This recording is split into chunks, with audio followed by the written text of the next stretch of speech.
قرار بمب دیفیوز کنیم و همین دیگه. آره هر دیدین؟ چی بگم؟ خب قبل از اینکه شروع کنیم بگم که چی میخواستم بگم این ویدیو داخل کانال استاد بنی عمالم آپلود میشه. اگه میخواین اون طرف قضیه رو ببینید بریم اون ویدیو هم ببینید. سابسکرایب لایک هم نمیفهمم. خب یه دکمه نه آره یه دکمه آبی است روش نوشته دتونیت. دتونیت بذار پیدا کنم اون چیز در مورد احتمالا هم اولیاست، همون خطای اول. نه بگم بود.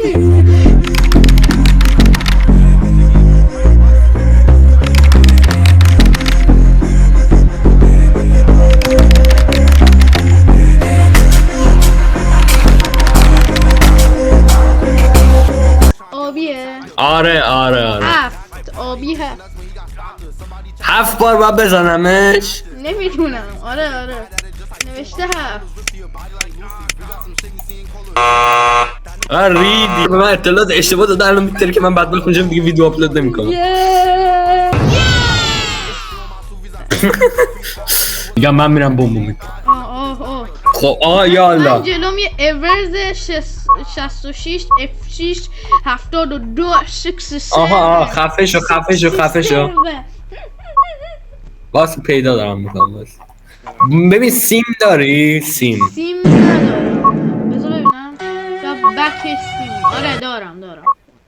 خب سیما رو از بالا به پایین بهم بگو. زرد سبز سفید 4 تا. آره Lady, hear me tonight, 'cause my feeling is just so right as.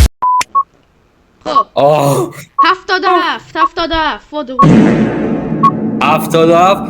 W 65 ای یه 65 دیگه ای 62 بی بعدی 74 تی.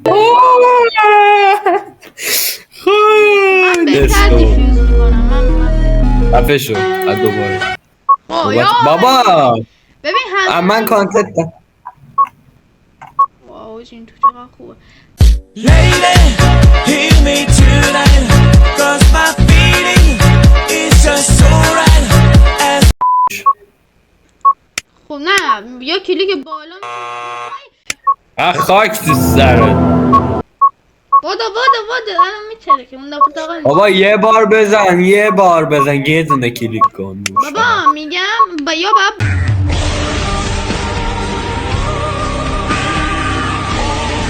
If the button was clicked twice or less, press down arrow. If not, press up arrow.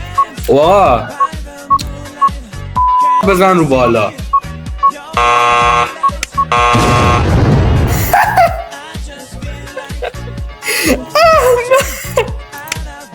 اشتباه گفتم آجی. ای بابا قرمز زرد سبز آبی سفید.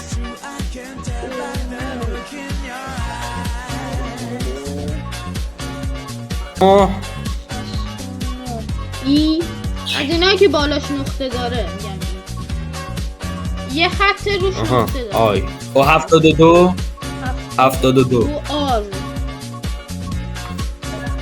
65 ای. بابا یه دقیقه وقت دارم. ای آره ای خب همونو دوباره دم 73 اس 61 ای 6 سی ال چیه ال خط قوس میگیره بالش نقطه داره چین. خطا میاد پایینش نیم دایره میشه. بابا مرگت نزدیکه. تا بچه امیدوارم از این ویدیو لذت برده باشین دیگه. بسته آقا خیلی کوتاه شد، من 8 دقیقه هم نیست رکورد کردم. نیت مهمه فعلا تا یه ویدیو دیگه. خداحافظ. Lady,